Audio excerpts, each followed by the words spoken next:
programa para matulungan ang mga naninirahan sa lansangan, pinagtutulungan ng DSWD at Quezon City LGU. At PCG, nakiisa sa coastal cleanup at mangrove planting activity sa Batangas. Si Bien Manalo sa report. Rise and shine, Bien.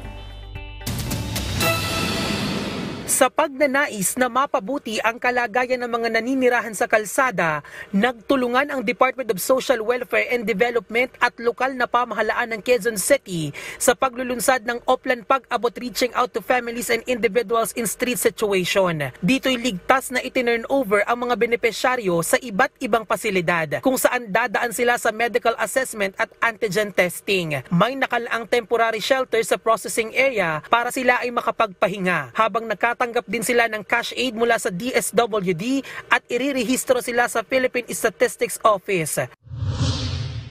Nakiisa naman ang Philippine Coast Guard sa isinagawang mangrove planting at coastal cleanup sa Pulang Sipit River sa Batangas. Aabot sa 300 propagules ang naitanim sa mga baybay ilog ng Pulang Sipit. Layo ng aktibidad na pausbungin ng mga bakawan malapit sa ilog, na siyang unang proteksyon sa anumang sakunang dulot ng mga kalamidad, maging ang pagpapanatili at pagpapaigting ng kalinisan sa mga baybayin at karatig lugar. Bien Manalo para sa Morning Show ng Bayan, Rise and Shine Pilipinas.